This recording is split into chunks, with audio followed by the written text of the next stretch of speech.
Right at the cradle of mankind today. Sean, what are we up to? Riding a couple of bikes in the sun, in the bush. It's tough, hard. Yeah, somebody's carrying a whole bunch of carrot cake and some baguettes over there. Okay, That's terrible. What are we up to? The two latest nakeds on the market, the Honda Hornet, the Suzuki 800S. Both parallel twins, both about the same engine capacity. Yeah, funny enough, the Hornet is 20 cc's less than this. That's classified as a 750. This is classified as an 800.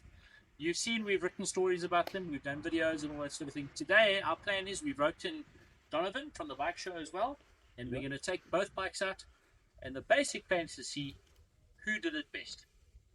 Honda's Hornet comes in a beautiful, this one specifically, comes with a beautiful candy apple red frame and a pearl white finish. It looks absolutely gorgeous. The wheelbase, 1.42 meters, weighs in at only 190 kilograms, and that's wet weight. The 755cc parallel twin puts out 67.5 kilowatts at 9,500 RPM with 75 Newton meters of torque on tap.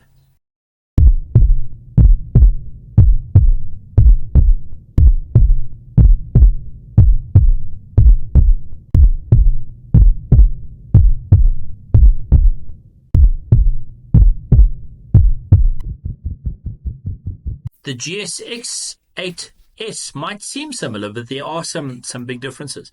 We love the futuristic styling. We love the stacked headlamps. The blue works just so beautifully on this bike. And it needs to be mentioned that this bike comes standard with a quick shifter, and that's quite a big something. The wheelbase is 1.46 meters, so it makes it slightly longer than the Honda, but it weighs in at 202 kilograms. Also heavier on paper than the Honda. The 776cc parallel twin puts out 61.9 kilowatts at 8,500 RPM with 78 Newton meters of torque on tap.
Guys, how's it going so far? What a day, hey? Well, we this side of the camera, you that side of the camera. How's your day going? Okay, bite me.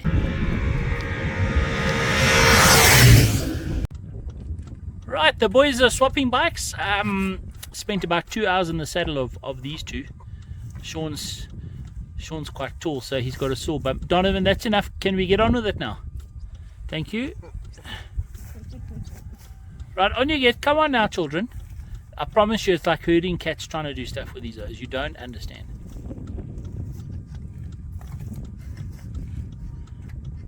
Oh, oops.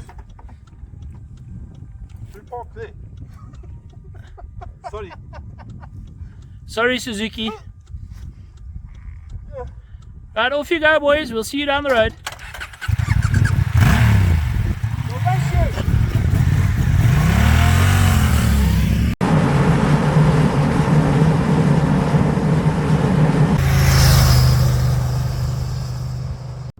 So what we've done, we've given the boys a bit of a run. We're going to see which bike is the quicker of the two. From what I can see, they're really close. There's literally a second in it. Look at this. Hey boys, so what sort of top ends did you get there? 215. I did 100 because that's a speed limit. You did 100, Sean, you did 120. No, I did 100. Says it over there. Okay, now you're swapping bikes. Go on. And we're going to give it another top end run. If there weren't a speed limit, I would have gotten 250. If there was no speed limit, 215. No speed limit, 222. 222 on the dash. You would never do that, that's illegal. Never. Come on you get.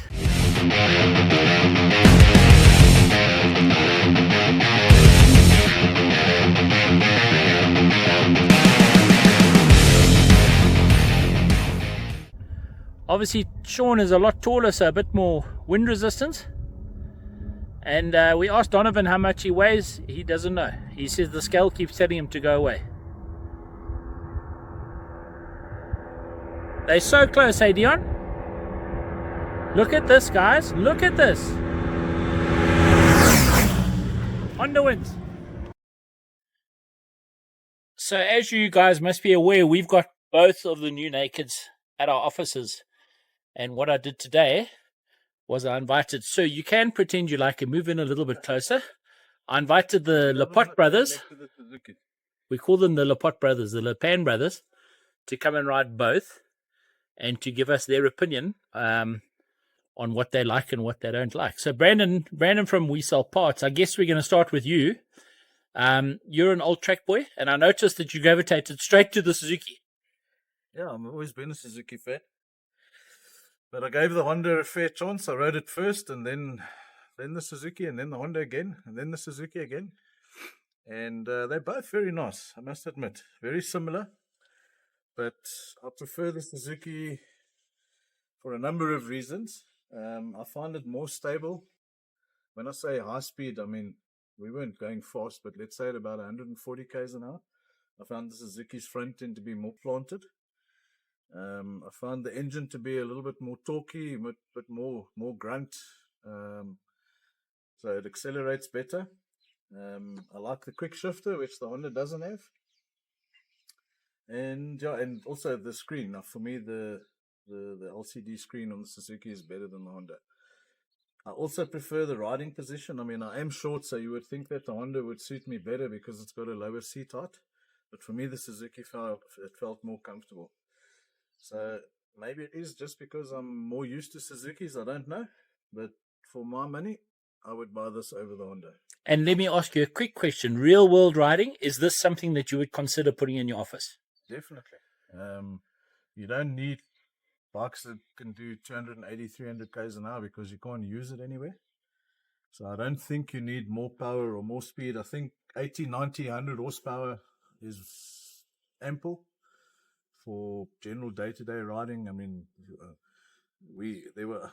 I opened this up. I think I got about 200 odd k's out of this, and it was quite windy. That's plenty. You don't need more than that. I know the Speedo is always optimistic on Japanese bikes. You can probably take 10% off that, but you know, being a naked bike, you generally don't go 140, 160 is where you cruise around, you play around, so you don't need more than that. If you want to maybe put a little screen on, but I don't think it's necessary. But if you're going to do a lot of high-speed riding, but then it's probably not the right bike for you. But yeah, just for general jumping on, going to the shop, going to work, doing a little run here, run there, perfect. I don't think you need anything else. Right, so of the two, the Suzuki would be your choice. The Suzuki is my choice. Yeah. Now, here's something polar opposite. I think your brother is a little bit older than you and perhaps a little bit wiser, sir. You have taken a complete shine to the Honda Hornet. Definitely. Now, you're going to have to go through, I hope you recorded what Brandon has said, because you're going to have to go through why it is that you like it so much. I'm going to come in here just so we can get the bike in the foreground, and you have to talk up a little bit and go. I find it handles much better. It's got much more acceleration, I find, and quick to overtake and to gets to its speed quick, where I found the Suzuki to be a bit heavier and a little bit more difficult to handle and heavy on the hands if you ride quite far. This is such a comfortable, easy ride, and my money is on this bike for sure. Okay, you mentioned something earlier about the suspension settings just before we had the chat. I said it's more comfortable. You don't feel all the little bumps on the road. It's a soft ride. And I think I would go for this bike if I bought a bike.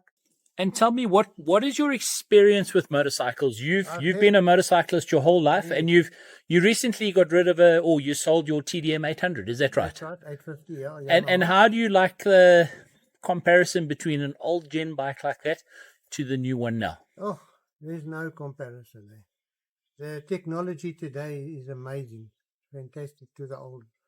Maybe I like a soft, comfortable ride. Maybe it's the age thing coming in. Yeah, That's what it is. so, Hey? yeah. It's something to look at. But anyway, this is amazing.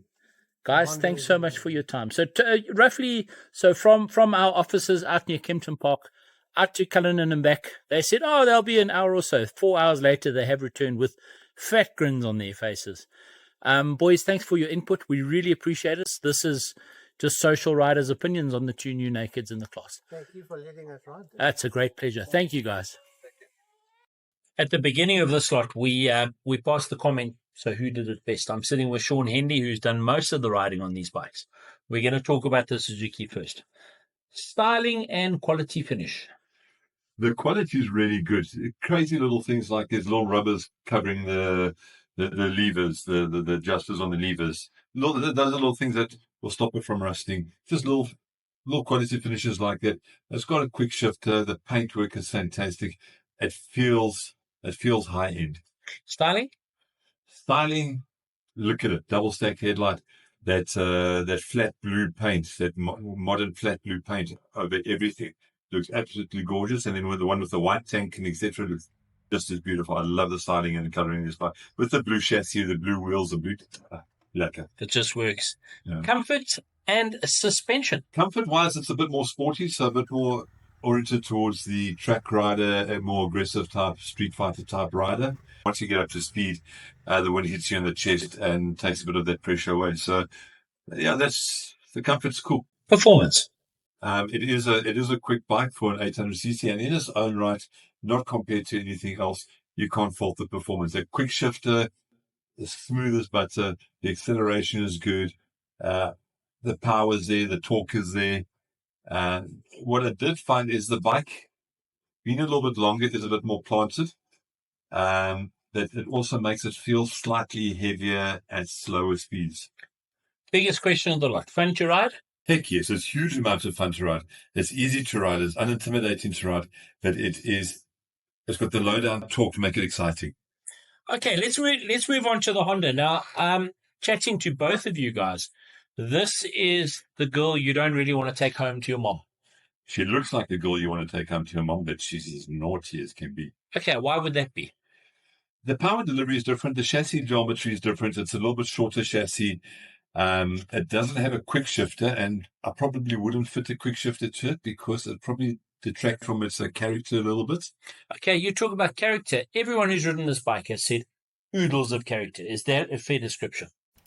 There's just something so exciting about this motor, about the way it puts out its power, about the chassis, the way the chassis reacts to power, the way the suspension reacts to the chassis reacting to the power.